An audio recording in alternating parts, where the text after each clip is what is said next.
So hi everyone, welcome to this new webinar by EsadeEcPol. My name is Toni Roldan. I am the director of this think tank based in Madrid, the Center of Economic Policy of the ESADE Business School. I am very happy to have with us today Martin Sandbu, who is a great journalist, very widely read and respected economist on EU affairs. I will be, and we will be discussing mostly about his most recent book, The Economics of Belonging, a Radical Plan to Win Back the Left Behind and Achieve Prosperity, which is a fascinating book full of fresh ideas, very original proposals, loads of policy questions to debate. I think it's going to be very, very interesting. We'll be, as I say, around 50 minutes. For those of you that are joining in YouTube or LinkedIn and are following us, I see from all over the planet, we will be receiving questions. So at the end, I will ask Martin one or two questions that are posed by the public, and probably also in between. So let me introduce Martin very quickly. Martin is the Financial Times European economics commentator. He also writes the Free Lunch column, which of course, most of people you know. And he's been since 2009 at the FT. Before the FT, he was in academia. He taught at Harvard, Columbia, Wharton School. He's also advised governments and NGOs. And he's the author of 3 books on business ethics, the euro, and on the economics of belonging now. And he's a graduate of Oxford and holds a PhD in political economy from Harvard. Martin was born in Oslo, and his understanding of Scandinavian economics, in many ways, I think, influences his thinking. We'll discuss about this also. So, Martin, last time I saw you, you were in Spain. It was before the pandemic, and we had some tapas, probably in a bar that is now either very indebted or closed. The world has changed massively since then. Welcome in any case to our webinar, Martin. Thank you so much.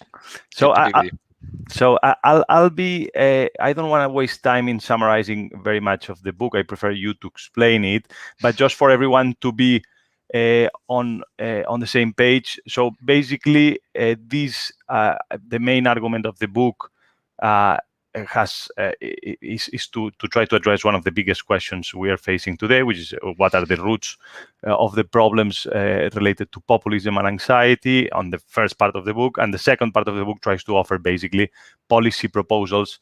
He says a radical plan to answer to these problems and win back the left behind, as the subtitle of the book says. Martin takes a quite clear position on this debate, in all this debate between culture or identity or cultural backlash and economics. He's mostly on the economic argument. He says, look, if we really address the economic problems, we'll be able to solve most of the problems we have and the political challenges we are facing. So let's start, Martin, on the diagnostics. So as I say, so you position quite clearly on this side of the debate. You say, look, if we want to tackle economic insecurity, we need to change economic policy. But it's a bit more sophisticated than this. Of course, you say the problem is not too much globalization or the rise of China, or not so much in there, but rather on the combination of technological change and bad policy choices over the last 40 years, basically, since the neoliberal wave, or whatever you want to call it. Can you develop a bit on that core argument on the diagnostics? Yes, yeah. Thanks, Tony. Thanks for hosting this. Thanks for having me. Thanks to everyone for listening in or watching. Look, as you say, the first part of the book tries to kind of make an argument, a diagnosis, and the second half is about possible solutions, given what I think the diagnosis is. And in the diagnosis part, I try to, I kind of put down my stall in 2 big debates, where I think one side is mostly right and the other side is mostly wrong. So one debate is this, as you've already alluded to, is it culture or economics? I don't deny that there's a cultural dimension to the political conflict we have in most high-income countries today. But I try to say that it has economic roots, and that it's useful to think hard about what has changed in the economy, partly because the political polarization we've seen, part of the message that the especially the populist right, but the people who are rejecting the old centrist liberal model, part of their message is about the economy. It's saying, look, things worked better before. That's why we want to make our country great again, or take back our country, or take back control, all these slogans. And it's true that the economy of high-income countries has changed tremendously from the first 3-4 decades after the war up to about the 80s, to the 4 decades after that. So that's one of the debates, economics versus cultural alienation, and these identity issues. So the economy matters, and that's really important also because the economy is probably the easier part to solve rather than people's attitudes and values. The other debate is, if you think the economy matters, what is it in the economy that matters? So we can look at the outcomes. We've seen increases in inequality of incomes since the 1980s, pretty much everywhere. We've seen increases in inequality of wealth.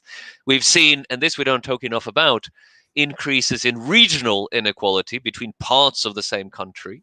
They used to grow together in the up until about 1980, and then they've been growing apart in many countries since then. But what are the causes? What are the economic causes of this? And a lot of people, including good centrist liberals, say, well, it's globalization. Globalization made for too much inequality. There's an element of that. But a big point I try to make in the first half of the book is that globalization is not the main part of it. First of all, the timing doesn't really work. Globalization started taking off in the late 80s. It really took off in the 90s and 2000s, but you can see these changes happening from around 1980. It also doesn't really fit geographically. Some of the countries that have managed to keep what I call an economy of belonging, an economy that works for everyone, the best, are also some of the most open countries. These are the Scandinavian countries that you referred to. And, I cite a lot of detailed microeconomic empirical studies that show, well, you can attribute some of the changes to globalization, but actually not most of it. Instead, what changed, I think, is automation, technological change that just changed the structure of the economy from one being led by industrial production, manufacturing, to one being led by knowledge services. And you see in every Western, certainly every high-income country, the old West, if you like, the old Western democracies, all of them, the total number of factory workers, of factory jobs, peaked around 1980. And then they started going down. These are absolute numbers. In relative numbers, they kept going down for a long time before that. And that shift from industry to services has actually hit different people very differently. It favors the cities. It favors people with high education. It favors those who are comfortable with cognitive jobs, or jobs that require social skills rather than manual skills. It favors those who are willing to move, to embrace change, who welcome difference, because that's kind of how the urban environment works, and they thrive in that. And it works against, in particular, low education men who tended to work in factories or similar jobs, oil rigs, that kind of thing. It hits smaller places and more rural places harder, and it hits people with different skills differently, and that is the core problem. And that core economic challenge wouldn't have been much difference even if we hadn't globalized. Maybe globalization speeded it up. I'm not sure. I think globalization might have been a substitute for automation. You might have had faster automation without being able to ship factory jobs, the lowest skilled ones, to China, for example. Mm-hmm. So in any case, that's the problem we have to tackle. Attacking globalization is not going to address it. And importantly, if we address them domestically, I think we can keep globalization and make it work for everyone. And that is something that I think liberal centrists like myself should really want to look at as the political program we would want to offer.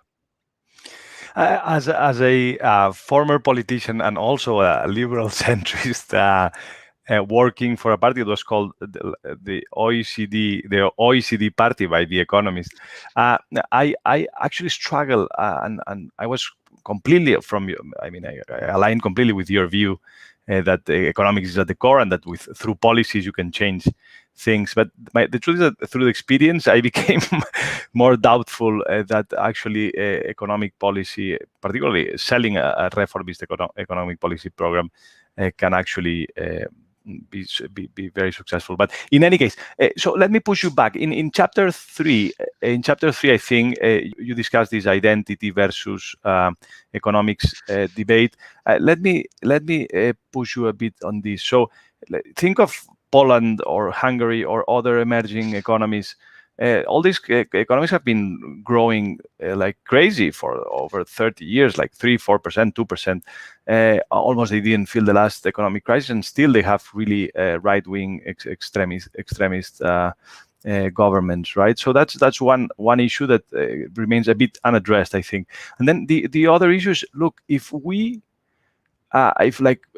people do really want more redistribution, and inequality is at the core of their preoccupations, then the natural thing would be to vote for those parties that actually say, look, I want more redistribution, I promise you higher taxes, you will get what you need, and inequality. But what we see, and particularly in the north of Europe, with right-wing platforms that actually do not support redistribution, actually they're quite libertarian, so in some cases even, right? So there's also there a bit of a puzzle, right? That doesn't fit in this story. Obviously, there's not one cause or other cause, and that's obvious. No, I just wanted to hear your thoughts about this a bit more. No, you are pointing at exactly the right questions. You're of course right in the way you're describing these situations. The way I analyze them is to take the first one, Poland and Hungary and the former Eastern Bloc generally. Yes, they've had strong growth as they've been catching up with the West. They've also had a huge increase in inequality, much bigger than anywhere else. So they've gone from being much more equal than most Western countries, sort of Nordic level, from the Nordics back in the 80s, to being among the most unequal economies in the OECD group. So that's one issue. Another issue is, how does that, who is on the winning and losing side of that inequality? Well, there's a big regional dimension to that. So the capital cities in particular have really caught up and plugged into the Western economies, the EU economy. Rural areas have also done better in absolute terms, but there is a big difference between the city and the hinterland in these countries. And where do you see the right-wing populist parties of Kaczynski and of Viktor Orban? Where do they get their most support? Outside the big cities, right? They are losing their big cities. They've both lost their mayor in Warsaw and Budapest. So I actually think if you look in a bit more detail, you find that these economic frustrations are actually quite easy to find. And actually, they give a counterexample to your second question. Part of what's made Law and Justice, the Kaczynski party in Poland, successful is redistribution, this 500 zloty subsidy to large families, which has disproportionately benefited people in towns and rural areas. Now, I think you're right to pursue that second one. It's true that, especially in the Old West, voters don't seem to be voting so much, or the voters we're talking about, those who have been at the sharp end of these changes, they don't vote for the Social Democrats anymore, right? And certainly not for the Greens or the further left party. Sometimes they do that. But if they do vote for populist right-wing parties, I think we need to look at we need to look at what they are promising. What are these parties promising? And they are promising better economic outcomes. They may not be promising redistribution, but part of the promise is things will be better for you economically. It's not just throw out the foreigners or crack down on Muslims or kick out the elites who are sneering at you. There is a very clear economic portion of their message, which is you will be better off. And, then they wave their hands. They talk about bringing the factories back. But they do promise a better economic life as well as whatever else they promise. And I think that matters, right? So people do care about this. The fact that they don't vote for parties that actually do redistribution doesn't mean that the voters don't vote in the expectation that they will get an economic reward in some form. Third point, the form of that economic reward or improvement. I mean, I think that is important because that tends to be in the language of people as producers rather than consumers, right? It's not about getting a tax benefit. It's not about cheaper goods in the shops. It's about having a job that pays well. And I think here, kind of centrist liberal policy and politics in the 90s and early 2000s, it was too focused on the consumer side, right? This was very much the third way. Let the market do its thing, and then we redistribute so everyone can afford what they're happy with. And there are two problems with that. One is that, if the inequality in the market gets too big, because on the production side, the productivity differences are too big, it gets harder and harder to redistribute. You have to tax more. That's costly in terms of the economy. It's costly in terms of politics because you have to take that money from people who've received it in the market. But secondly, it's psychologically challenging because it doesn't feel like giving you an equal status. People will sometimes think of it as a handout. There are ways of doing redistribution that make it more palatable. But the reason why I call the book An Economics of Belonging is that I think what these movements offer, and that the liberal center has failed to offer, is an economy where everyone really feels that they belong. They have a function and a role, right? They're not just somebody who needs to be given some money to keep quiet. They have a whole economic function, and that includes having a good and a meaningful job that sustains you, for all kinds of social and psychological reasons as well. But those are the three sorts of answers I would give. I hope you're not going to ask me about Spain, which I don't know enough about. And no, here it may well be the exception. No story without exceptions. But no.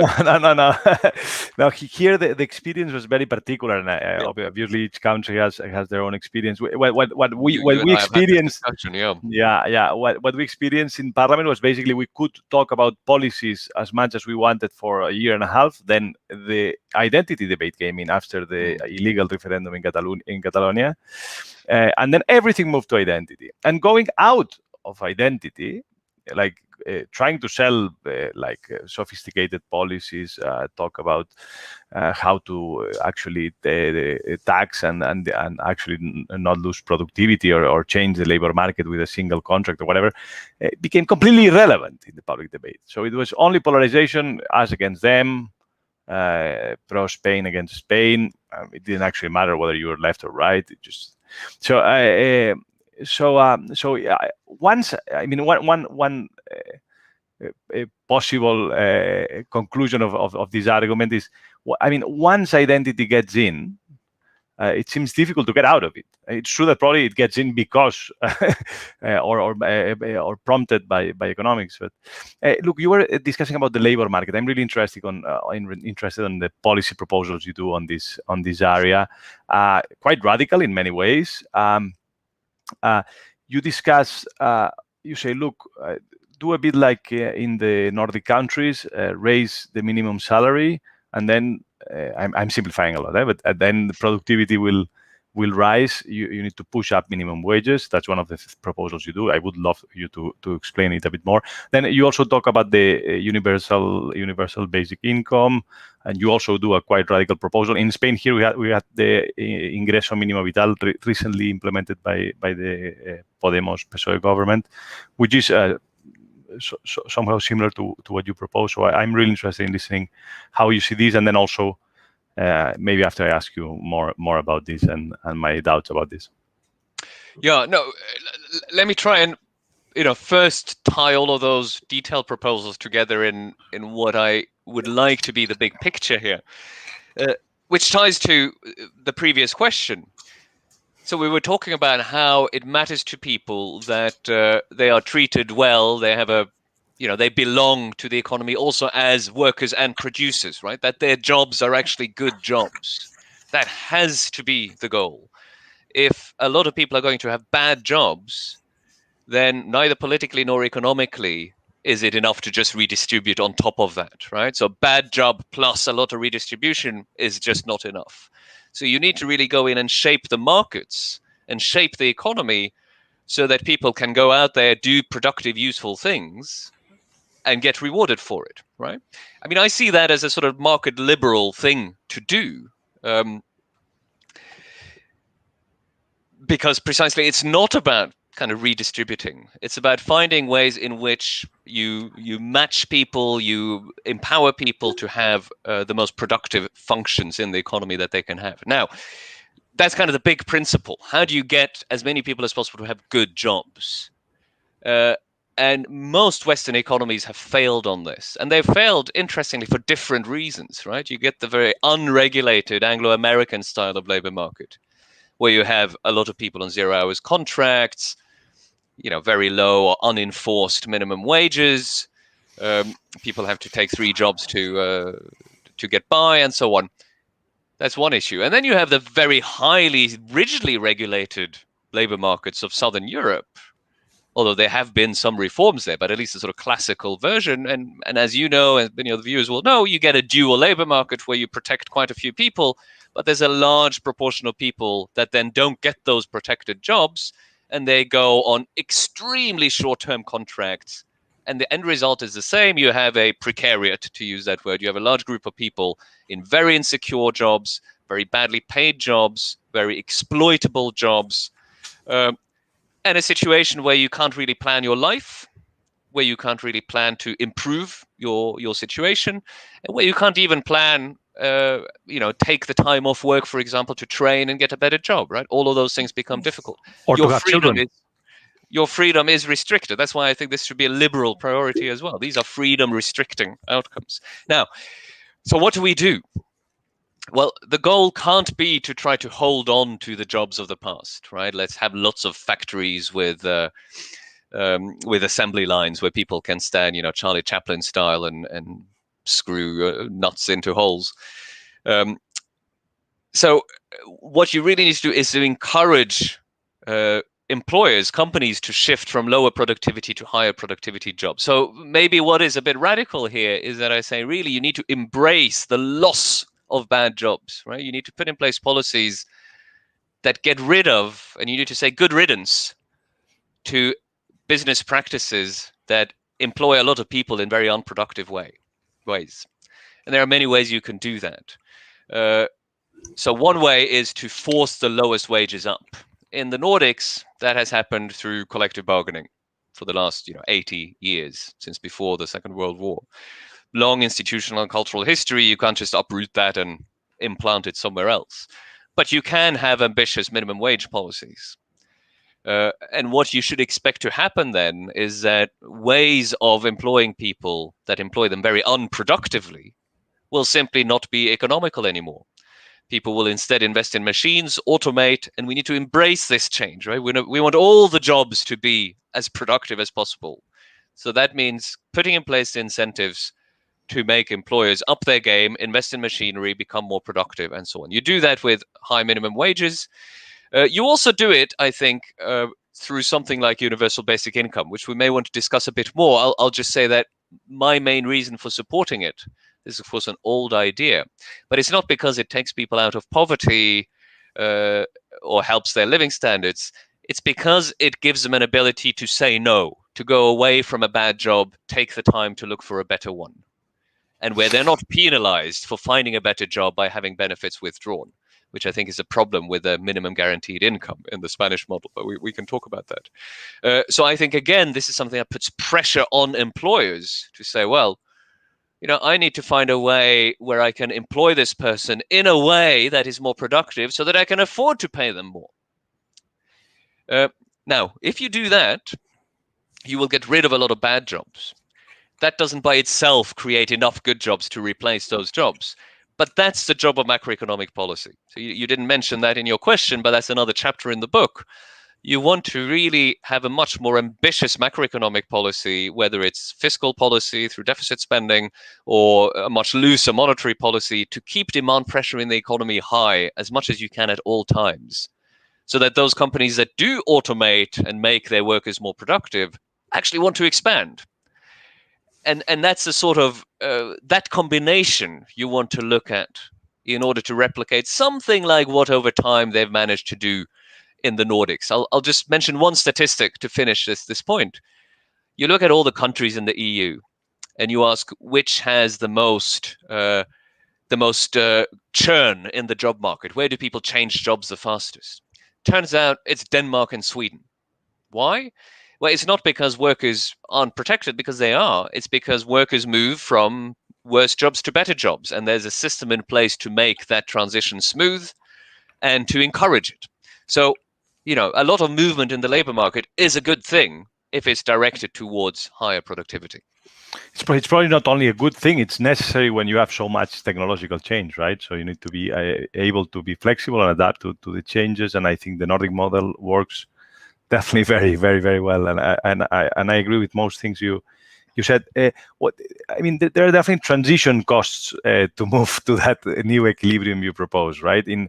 And also, look, in Spain, when you look at, or in Italy or in France, when you have, and you were mentioning this, when you have so dual labor markets, so deeply dual labor markets, the problem of the working poor is not having a low salary.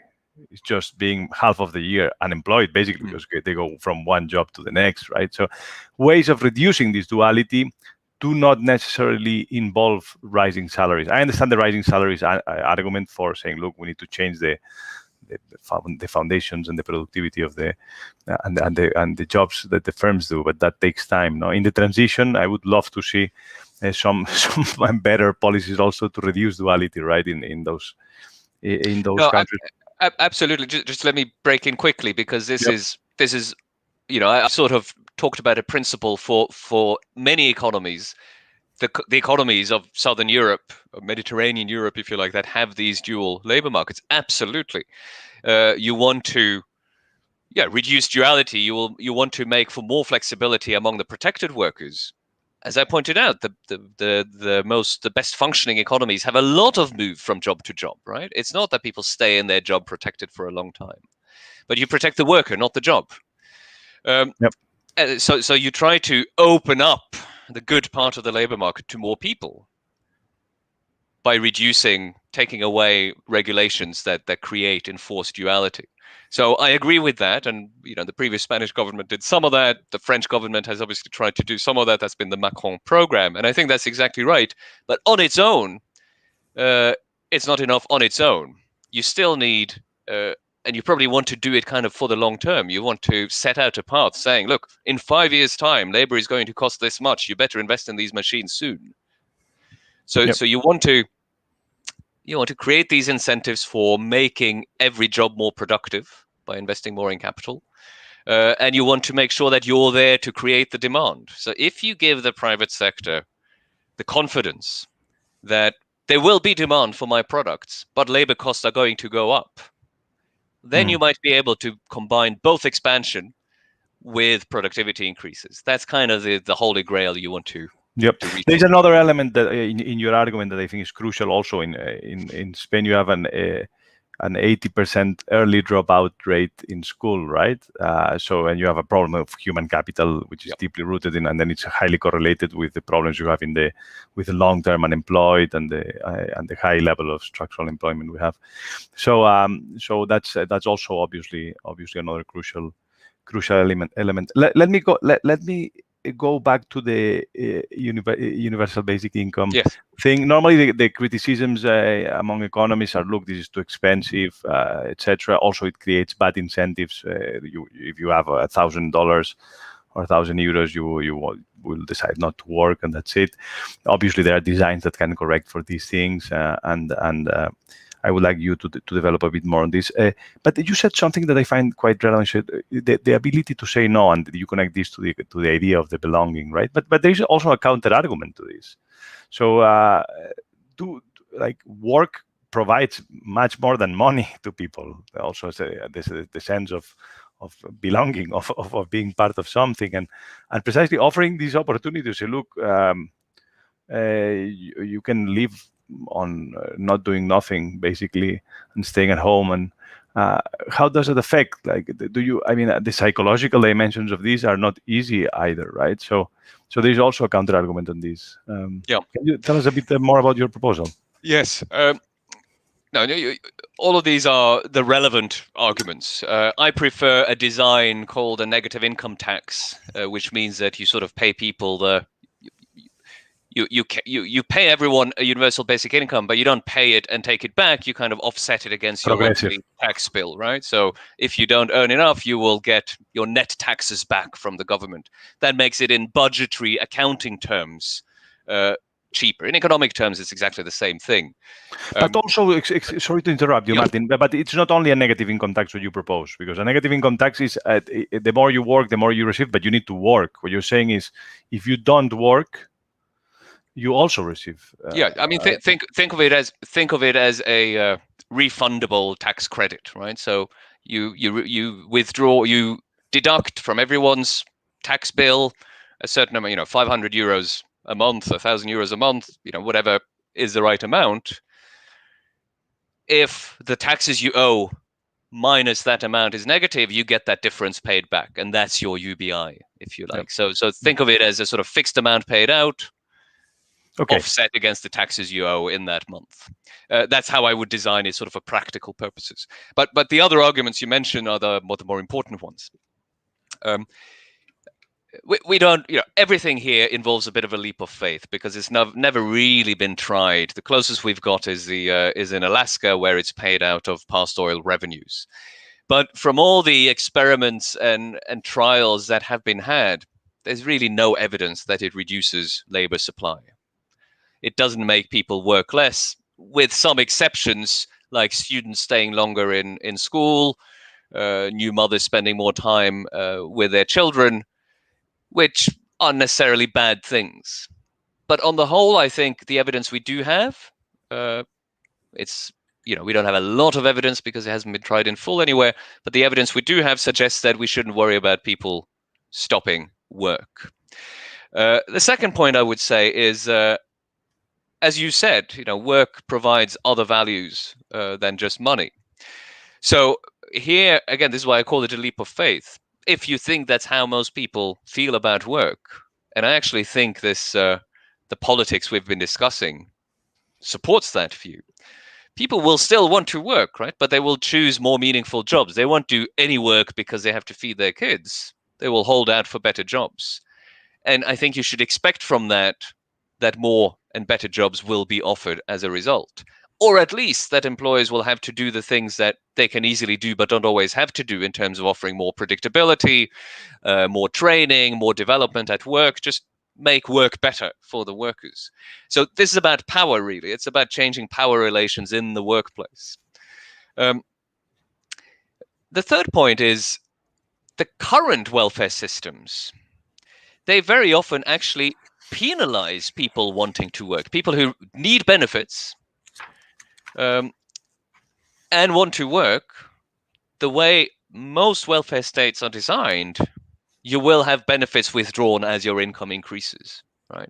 And this is true for many traditions of welfare state, but something like the earned income tax credit, which is meant to increase incentives for work for people who don't work very much, at some point that's withdrawn. And that's true for other benefits too. Most benefits are means tested, which means that in most countries, as you come to, let's say a quarter, a third up the income distribution, sort of on the lower end of the sort of struggling almost middle class, you find people facing extraordinarily high tax rates, effective tax rates, because you may face a tax rates of 20, 30, 40%, 20, 30%, but then your benefit is clawed back at a rate of maybe, 40 cents in each euro you earn. So in total, you have a tax rate effectively of 70%, 80%, in some extreme perverse cases, more than 100%. And you don't need to be a liberal or believe in people's innate desire to do useful work. You could just say this is just a bad incentive. We've stopped at least wanting 90% tax rates on high earners. Why would we want it on lower middle earners? So I think that's a really important point. And once you accept that, there isn't really much alternative to something like a universal basic income. And the question should be about, what is the right amount? From what I've seen of the Spanish minimum guaranteed income, it will run into this problem. It will be at some point withdrawn. I don't know enough about the details to be sure about that, but that's my sense of it. Yeah, and it's also to the completely. extent they stop that, they try to avoid that, it becomes very, very complicated. And you immediately then exclude a lot of people from being able to respond correctly to the incentives. It's always a trade-off, right? It's more expensive, obviously, to do a universal thing. Yep. But it has also advantages, as you say. Now, in here, what they've done is a very targeted income support for those that have run out of support already, that have no other means of support. And it also, ideally, or what they said, we don't really know what's going to happen. It fades away when you get more income, but progressively, right? So that's how it's designed. It's not working very well because there have been many applications so far. It's very slow bureaucratically, particularly within a pandemic, with half of the administration not working to process all these applications, right? But their aspiration is to have close to 1 million people covered by this, right? So let's move to tax policy. So you also go with very ambitious and quite radical proposals on this. You talk about this net wealth tax. You say this is better than property taxes. This debate has been ongoing for a while. We had the book by Zuckman and Said. We had also Elizabeth Warren in the US proposing these things. Can you explain us a bit more about this and how do you think this can work to not only raise or reduce inequality, but also to not reduce productivity or growth, right? Which should be the ideal combination, right? Now, thanks for giving me the opportunity to talk about that. It's particularly relevant given that Spain is one of the few countries that has a wealth tax, a net wealth tax. Just one or two preliminaries. One is, I talked a lot about structural change in the economy. Of course, policies have also been important since the 1980s. And in many countries, depends a bit on which country you look at, the policies have not made things better given the underlying unfavorable change, these pressures for inequality that we talked about. So an example in tax policy is that in some countries, many countries, you've seen a shift of national income shares from labor to capital. But the taxation of capital and high incomes, for that matter, has gone down over the last 40 years, decade by decade, in pretty much every OECD country. Wealth in relation to income has gone up hugely. In most European countries, wealth to national income was about 2 to 3 times, 200, 300% of GDP. In the 80s, it's now 600, 700% of GDP. And yet the tax from wealth has not gone up. So we haven't adapted. This example here is tax, but in general policies, most countries did not really adapt policies to the changing realities. Sometimes they even change policies in a way that reinforce the problems in the structural transformation of the economy. The other very quick preliminary is that I'm not sort of making a general recommendation that taxes need to go up. It depends very much on the country. Some countries, the tax take should go down. Others, it probably has to go up to create this sort of economy of belonging. But let's tax right? So because of the examples I just gave, we should tax more from capital and in particular from the stocks of wealth. We don't tax capital enough, and we tax it in the wrong way. And this is why I think a net wealth tax is very promising. So, for those who are not familiar with the term, it means you measure everyone's net wealth, everything they own, their assets, take away everything they owe, their debts, take their net worth, is what the private bankers call it. And then every year you apply a rate on that, 1%, 2%. Now, that is a different way to tax capital. You don't tax the income from capital, but the stock of capital. And as you hinted at, I think it's a better way because it is better for productivity. Why is that? Well, compare it with taxing capital incomes, a tax on dividends or interest. If you have a fixed rate of tax on capital incomes, then you will tax people more the higher their income from their capital. But that means that you pay more in taxes if you're really good at investing your capital. Whereas if you just let your capital sit there in something that doesn't give a return, a luxury yacht or other sort of vanity items, then you don't pay any tax at all because there's no return. Whereas wealth tax you pay the same tax on the same amount of wealth, no matter how well you spend it, or how well you invest it. Which means that if you take your wealth out of the luxury objects into a new business that really creates a high return, you are in effect rewarded for that.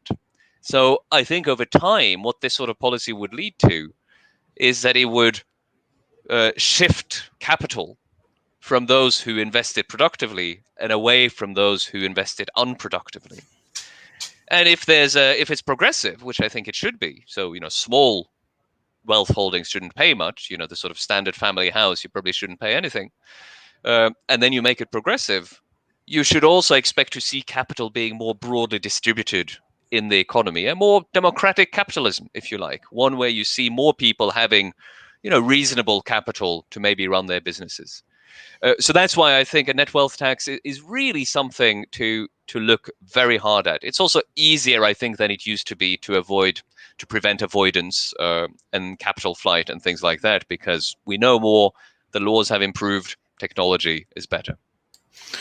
Good point. So I mean, I would love to ask you 100 questions about all this, but let me move to other questions I have, which I think are also very relevant, and we don't have so much time. So in your last chapter, which is called Beyond Left and Right, I think you make a very interesting point, which is, look, this goes somehow beyond ideology, in the sense that, look, these are good policies. Some of them are associated to the left, some of them are more associated to the right. You talk about, you just defended the universal basic income. You say, look, we need more globalization and probably flexible labor markets, but also to protect workers. So what my feeling, which I mostly basically agree on most of the things you say, but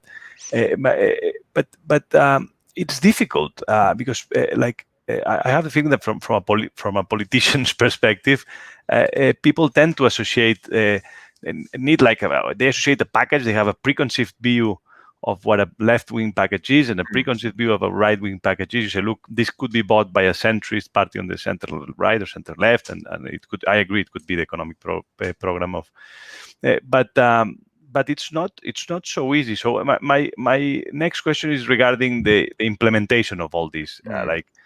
How do you manage to transform this into an actual political program? How do you make it sexy? I know it's not the aim of your book, but I think we economists should push ourselves to try to answer those questions. How to make complex policies sexy. If we want to win the battle, this is probably the most important question we have ahead of us, right? Yeah. I mean, I completely agree with you. I think it is really important. And while most of the book is about the economics of this, I accept that there needs to be a way of presenting this as a political program. I mean, first of all, it would be a really good idea to try. For a long time. We have tried. I know you have. I know you have. And we failed. We failed brutally. But you have tried. Others have tried. Emmanuel Macron has tried and hasn't failed quite as brutally yet, at least. At the moment, you see somebody like Boris Johnson trying something like this whole rhetoric of levelling up. It's very different from the classic Tory party. Now, of course, the pandemic is kind of throwing everything upside down. But in the last budget before the pandemic, it was not fiscally conservative at all. It may not have gone far enough. Who knows if they'll live up to the rhetoric? But there was really an attempt there to shift the way the state uses its tools in order to look at regional inequality. But combined, sorry, Martin, to interrupt you. But combined with a very strong nationalistic narrative, right? Yes. So in that world, I saw most centrist liberal economic programs. We suffered that. If they're combined with an identity, a strong identity platform, they tend to work. But they don't work. They don't vote for you because of the policies. They vote for you because of the identity side of it. We suffered. I mean, when this Catalonia thing happened in Spain, sorry for going back again to the same, but I think it's relevant.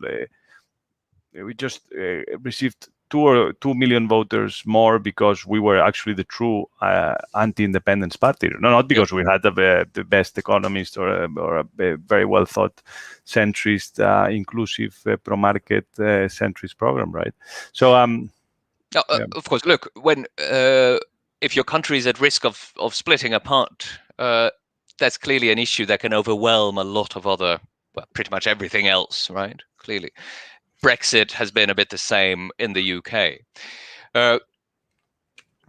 So let instead of looking at the few examples we have, I want to make a couple of points. One is, it's only in the last couple of years that this has been tried, right? Yep. Until then, populists had the whole space to themselves, and this didn't start with Brexit or Trump. This started with people like Le Pen or and I mean. I don't mean Marine Le Pen. I mean Le Pen Senior back in the 80s, right? Mm-hmm. The populist right started growing in the 1980s, and for that whole time, they've been the one who alone have been expressing that economic ailment, that economic complaint I talked about, packaged in with identity, xenophobia, anti-internationalism, nationalism, and so on. So my first point here is we need to find a way of talking about that economic part married to other views on the other issues, on the identity issues, on the cultural issues. But let's start by taking that economic part seriously and finding a way to say we can take this issue seriously while being open to the world, internationalist, multicultural, and so on. So you want to, in a sense, take the identity head on, but trying to, and this is the real work of a politician rather than an academic or an economist, even a journalist, to say, look, there is a way we can be in which we are both strong at home and open to the world. Now, you're right, it's super hard to do. But I think, it's not as if all the voters that need to be won over are the ones who are in these difficult positions and are tempted by populists, right? You also still have to hold the center. And I think there must be a large group of voters that want to hold on to globalization and openness and cultural exchange and all of these things that good liberal centrists like, while accepting, we didn't actually do right by a lot of people who've been at the sharp end of these changes. We need to change that. So it needs to be some sort of discourse of national togetherness, but you need to show that you can do national togetherness without throwing up borders, right? Without being the ones building walls. And I think, but the thing is, the advantage of these sort of centrist attempts is that they might actually work, whereas the recipes from the populists will not work. So some of the proof is in the pudding, right? Or some of the proof of the pudding is in the eating, I was going to say. If you can put the policies in and show quickly, this is Joe Biden's challenge, right? Show quickly that this actually makes a material difference. People will say, Trump, he was just talking bullshit. This actually works for me. Fine, I'll go with this guy. I think that's where you want to get. Cool. So I promised you we were going to do 50 minutes. We are already at 50 minutes. I'm going to ask you one more question, and then I will try to introduce another one. On the let's move. Let's try to move. You're mentioning Biden now, and I'm really interested on your views on Europe as well. So perhaps you can give us a quick view. Look, some of us are a bit worried, particularly in the south. I think this is. I think the move by the EU has been extraordinary and very fast reaction, very ambitious reaction, very generous reaction. But for things to change here, we've had divergent paths in terms of productivity with the North for a long time. We need to do reforms, and the context for reforms is not very favorable, right? On the economics, on the politics, with so much fragmentation, weak governments, etc. So, what are your views? Are you worried about? And this could be. You talk about Roosevelt's plan in the 1930s, but can this be the mechanism to implement this radical plan, the Next Generation EU for Southern European economies and actually transform their economies? Do you believe this will work? Like you, I think Next Generation EU and the Recovery Fund are great things. On their own, there's a limit to what they can do, partly because even though it's bigger than anything the EU has done before, it's still small compared to what national budgets look like. So most of the change, and that includes structural reforms, but even just on the spending side or the tax side, most of that is going to be national action. This is a sort of general theme of my book, that we've blamed globalization for too much. Actually, national politicians have a lot more room for maneuver than they like to admit and maybe sometimes even believe, right? So I have this phrase of learned helplessness, that national politicians think, no, we can't do this, we can't do this. They can do a lot more than they think. And for me, the key function of the Next Generation EU and Recovery Fund policies is that, first of all, they should free, I hope, national governments from this fear of being caught out by financial markets, of not doing enough in their own budgets, because there is this feeling that the EU has its back, right? And that also goes for the ECB support and the ESM and these other mechanisms. But the act of common borrowing, even just politically and psychologically, may be as important as how the money is spent, okay? So that's one thing. It should, at least it removes one excuse for national governments not to do the right thing. And the second thing, hopefully, is that it will encourage reforms and spending of the right kind. And I know you're very worried. I think you wrote in the FT recently about that. It's a little bit too soon to say, though, because, these plans are finally due at the end of this quarter, I think. And we've seen some of them.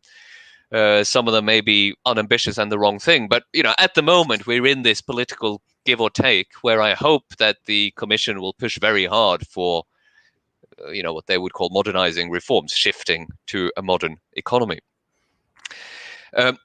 And maybe that will help at the national level, but ultimately, I'm kind of skeptical and a bit worried about doing the right things under outside pressure. It doesn't stick very well politically, and it just makes it very easy for the opposition, and especially the populist opposition, to say, "Oh, evil Brussels are forcing us to do things." You want to do things because they're the right things to do for your country. And here, the message I try to give in the book is that it may actually be easier to do something big, like a huge program, than to try to make marginal change. So a whole series of policies that really try to change the structure of the economy, because the different bits reinforce each other, might actually have greater hope of success than saying, okay, we're going to try this reform now, and then if that works, we'll try another one. So this is a Roosevelt parallel, sort of big push from the start. So just to give a sort of concrete example, structural reforms will hurt some people, right? Some jobs will be lost. But if at the same time you have an ambitious increase in minimum wages and you have strong macroeconomic support so that in the short term growth is there and new jobs appear, if people see that, okay, they lost that job, but actually there's another one for them, and it's one with more staying power because it's about, green construction or something. I think that's where you have a chance of making reforms stick. But you really need to do it in a way that produces visible results fast, even though they are long-term reforms. So, put in short-term sweeteners at the same time, and in a way that has political buy-in. But I think that more political courage for a bigger program might actually have a greater hope of success than cautious marginal reforming. Okay, Martin, I think we ran out of time. I would ask you a million questions more. Thanks so much for being with us today. I hope the next time you come to Spain, there are still bars available, so we can go and eat a tapa or two and continue discussing these things. Thanks again for being with us, and thanks so much for writing this amazing book. Thank you so much for having me. Goodbye. Bye-bye.